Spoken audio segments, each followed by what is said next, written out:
Hey everybody, it's me, Rodger the Rail Fan, back with some records. Yeah, no, I didn't make a video in January about records. A lot of trains.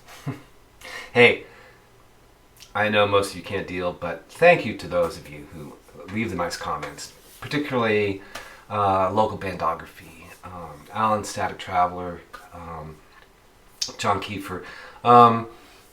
It seems like it's folks on the other side of the pond who appreciate these things more than maybe us Americans take this stuff for granted. I don't know. I'm cuckoo for choo-choos. What can I say? Anyway, thanks for indulging me. I've thought about creating another channel for that stuff, but then again, my channel is my name. It's me. This is me. Music, trains. Who knows what I'll get into next? You know, who knows? Who knows? All right, so here I am with music, and what am I going to do? I'm going to disappoint you by showing CDs. No, well, here, I got this right after Christmas. I didn't know it had come out, so I picked it up. This is Ibn Battuta, the Traveler of Islam, 1304 to 1377. This is another one of those big book things, 2 essay CDs put out by Ali Vox, Hesperian 21 led by Jordi Savall. So this is, well, what this is really is 2 essay CDs, super audio CDs, high resolution audio, sounds freaking fantastic. And so it's 2 concerts that he put on, one in Dubai, I think, and then one in Paris. And my only quibble with this is that he's trying to tell a story about this guy, you know, and a big part of Jordi Savall's mission and all these things that he's put out, and I have a bunch of them, is this sort of ecumenical, you know, trying to show that there should not be this big divide between Islam and Christianity and Judaism and all the rest of it. And so, you know, when we were in the Dark Age, when, you know, Western Christians were in the Dark Ages,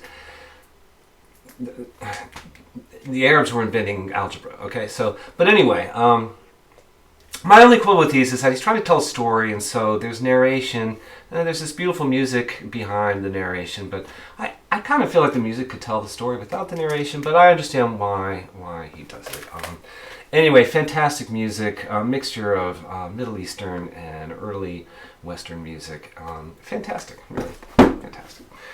I love that stuff. I've got a bunch of Ali Vox essay CDs and CDs, and I recommend them highly, every single one.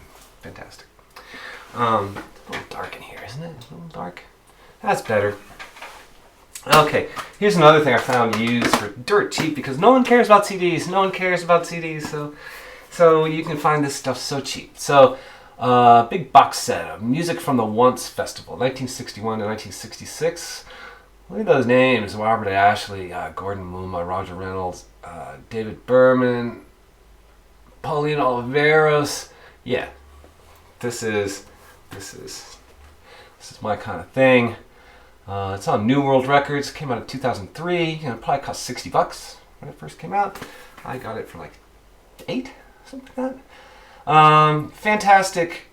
High modernism meets like early minimalism. By the end of the 60s, by the end of 66. Really fantastic, really.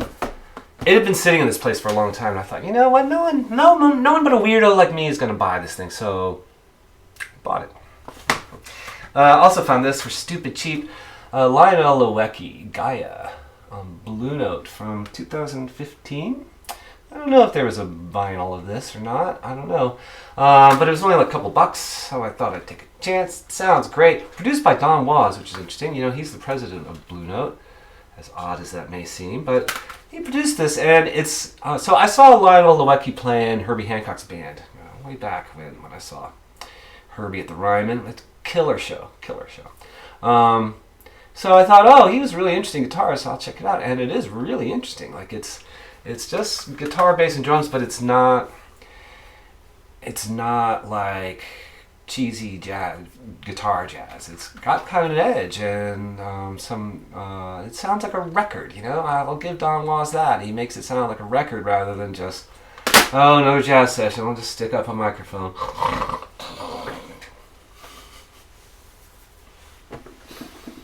All right, that's enough CDs. Okay. Good stuff, though. Good stuff. I think you're really missing out if you turn up your nose on CDs, because some fantastic things that are not on vinyl can be had for dirt cheap. Cheers, everybody.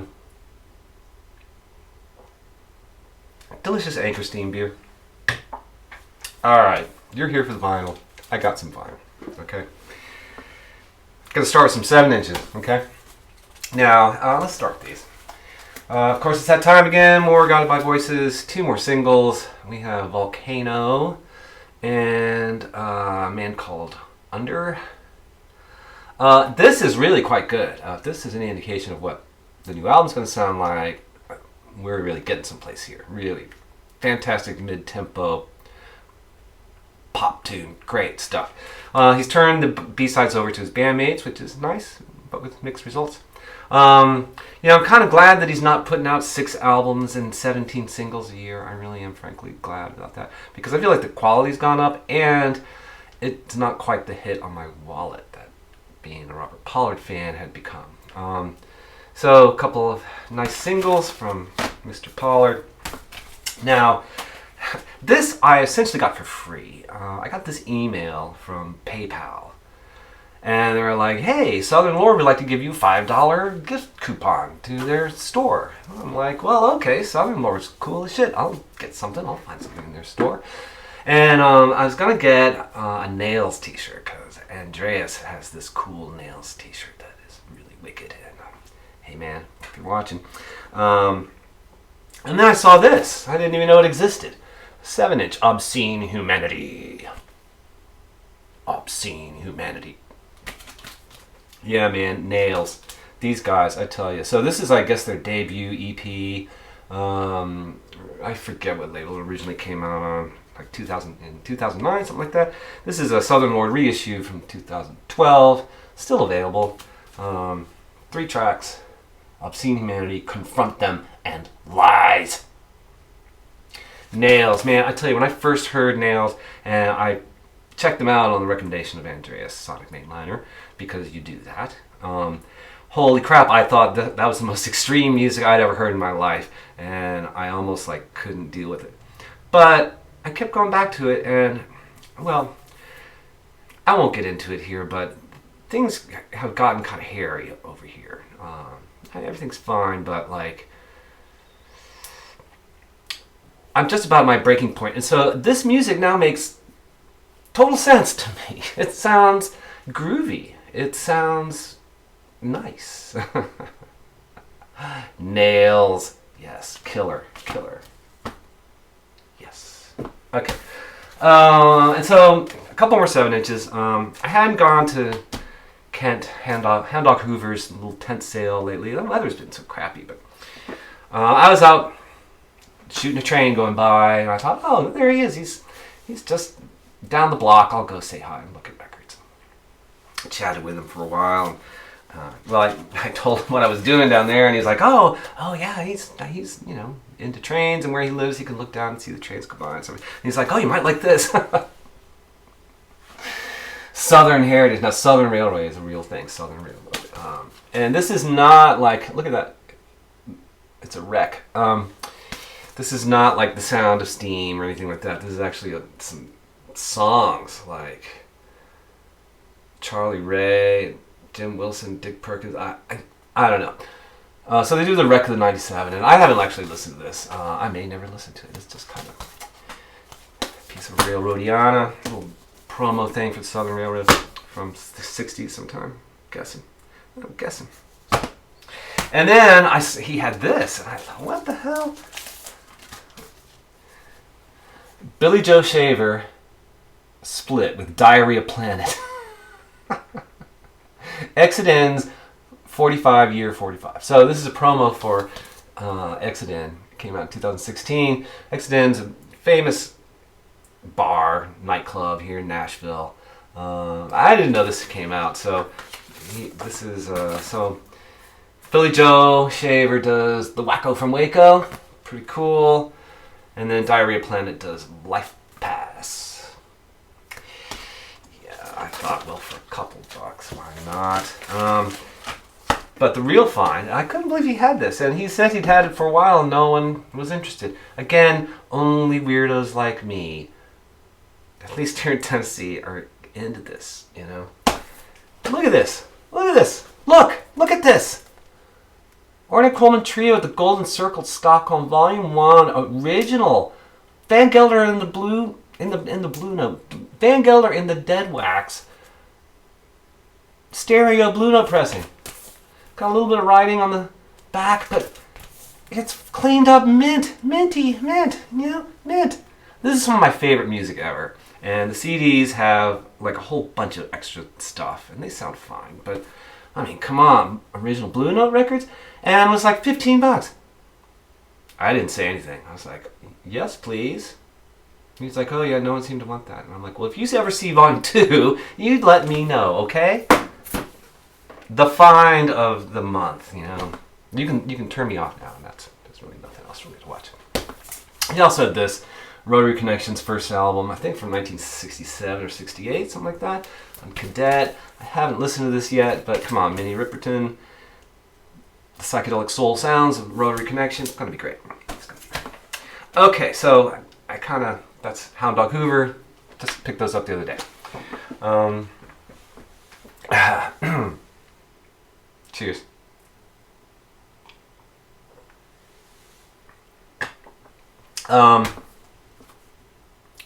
So yeah, I think the last time I checked in with y'all, I had a root canal for Christmas, and then had to wait till after the New Year to get the crown put in. Well, I got the crown put in, and that went okay. But I got a ride up to my wife took me up to Grimey's afterwards. It's kind of the only time I get to Grimey's is when I have dental procedures. Hopefully that's the end of major work in my freaking mouth. Man. So I picked up some things, of course, because of course this had just come out. Another Coil reissue. Man, I tell you, I hope they keep pumping them out. Stolen and Contaminated Songs. I'm not sure when this originally came out, but it's a nice reissue. Apparently this is sort of like really prototypical Coil, and it is. I have like 4 of their records now, and they're kind of hard to describe. They'll like maybe start out sounding like kind of typical 90s electronica, and then they'll go and do something else, like something really different. Really, really, really interesting. I wish I'd been up on these guys back in the 90s. But, you know, what can I say? Pick this up, just come out. Boards of Canada Peel Sessions. 21/07/1998. I think this is around the time of their first album. I'm not sure. Or their first, Children Have a Right to Music. I think. I'm not sure. So Peel Session is nice. It's a little bit more dancey than like the original versions of these songs. It's okay. It sits nicely next to the rest of my Boards of Canada records.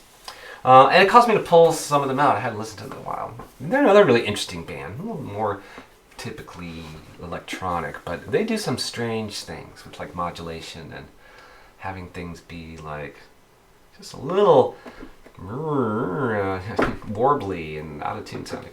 Okay, I also picked this up on Numero Group, simply because it's on Numero Group and they're doing this whole new age reissue thing. I think things were originally on cassette.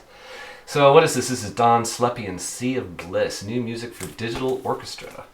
How Could I Resist? Really nice. Really nice. Lovely cover.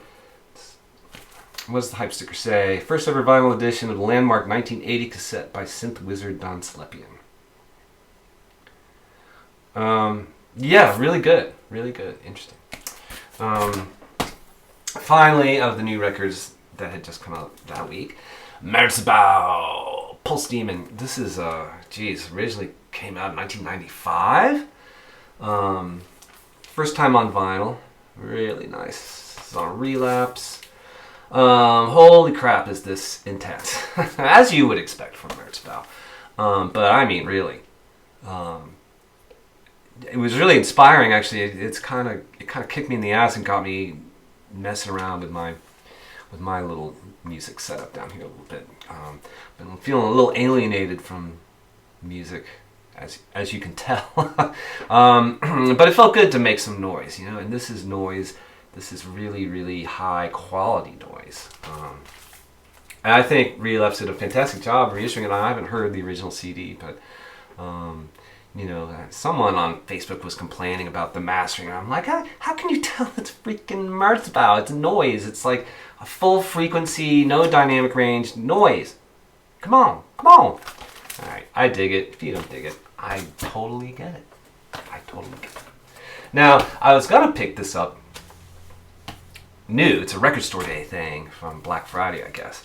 But then I saw they had it like in the used thing, so I'm like, well, fine, I'll pay half price for it. Because it's really not that great a record, but I do love Herbie Hancock. Herbie Hancock's Dedication originally came out in Japan in 1978, I believe, after Sunlight, something like that. 79 even, maybe, I'm not really sure. What does it say? 76? Anyway, one of those things that only ever came out in Japan. So it's always been kind of hard to find. This Obi, it's not a Japanese pressing. It's not even Columbia. They've licensed it out. Anyway, so the first side is kind of one of these live things too, like live to disc things. So the first side is him playing piano, which is lovely. Wonderful piano player. The second side is he's doing a live electronics thing, which is interesting, if not altogether successful. It's worth having if you're a fan, and I am a fan. Okay, so that was the trip to Grimey's. Haven't been back since, sadly. Although I'm doing a big purge of my record collection. That's another thing I've been up to lately, is trying to do a purge. Now I've set aside about 150 records, something like that, which is really when you have 6,000 records, that like does not hardly make a dent. First world problems, I know, but anyway. So why am I talking about that?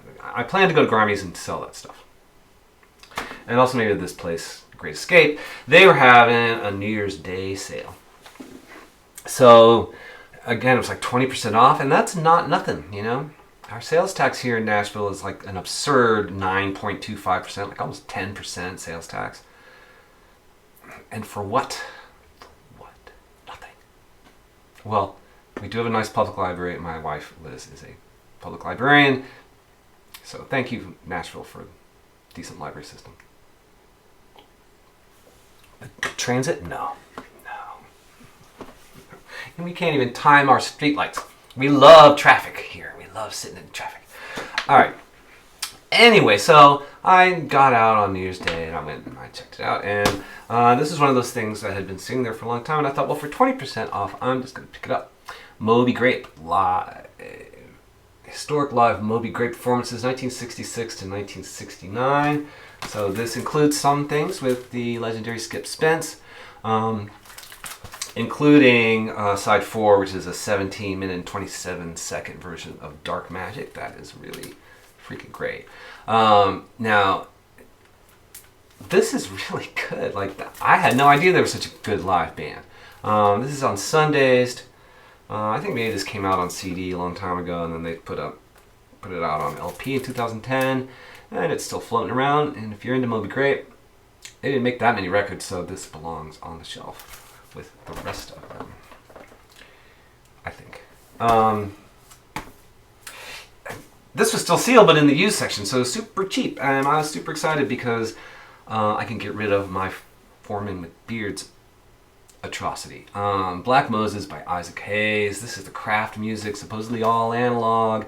Really nice pressing, reproduces all the fold-out cover and the inner sleeves and everything. Really nice reproduction. And it was cheap and 20% off of that. And yes, sounds really good. Significantly better than the Foreman with Beards pressing, which goes immediately into the get the fuck out of my house box. Okay. Oh, excuse me. Oh, by the way, in case you're not sure, this channel is not for kids, okay? If you're under 14 or whatever, scram. Scram. Not for you.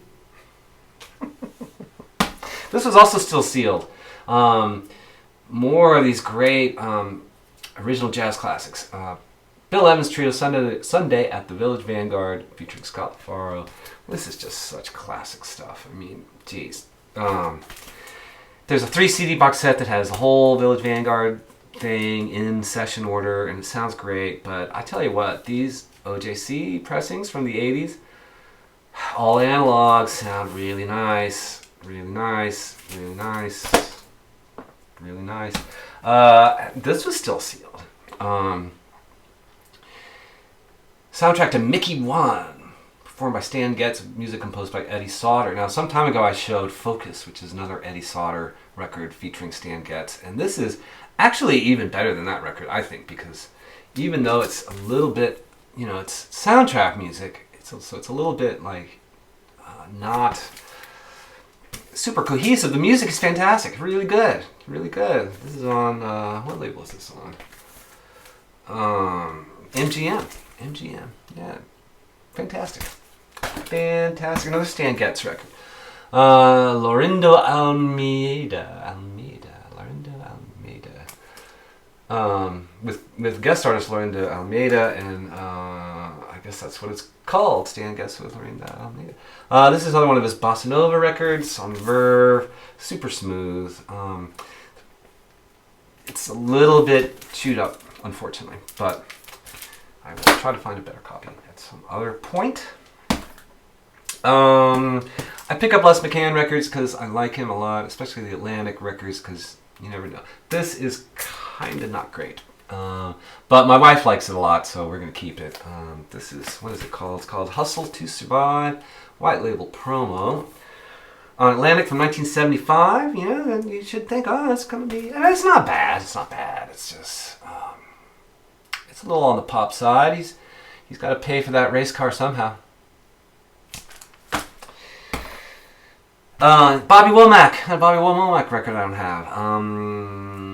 Someday We'll All Be Free. Someday. When we die. From 1985 on Beverly Glen. This is really good. I don't know if I've mentioned before, but you'll find Dorothy Ashby playing harp on just about every one of these Bobby Womack records. Now, she's a little bit hard to pick out, but she's there. And, even when it wanders into, like, bad taste, it's still, he could sing the phone book, and I'd listen, Good stuff. Okay, we're almost done here. Let's see. Wait a minute. Yeah, so I also picked this up at that time. Conversation, Max Roach Quintet. Now, there's a confusion about this record, and in fact, it all worked out for the best. So this was originally released on Riverside in 1958 under the title Deeds Not Words in mono, and then this reissue came out in 1963 with a different cover and a different title, Conversation, also in mono. That's what this is. Then Riverside reissued it in stereo in like 1960 something. And that's the version that's been around for forever. Now, I had a later stereo version of Deeds Not Words. So they retitled it Deeds Not Words in stereo. So I had a copy of that. And I was like, oh, shoot, I did it again. I bought a duplicate copy because I'm not putting my stuff on Discogs and keeping up with all that stuff. But as it turns out, this sounds fantastic. Cleaned up, mint. So an original mono, different cover, blah, blah, blah, different title. And then that stereo copy I had was all chewed up. So into the sale pile it goes, and this will live on my shelf. And it's lovely music. This band is really interesting. Max Roach on drums, of course, Booker Little on trumpet, George Coleman on tenor sax, Ray Draper on tuba, and Art Davis on bass. So tuba and bass makes for a really interesting rhythm section. Yeah, cool stuff. Now, finally, almost done. A couple more.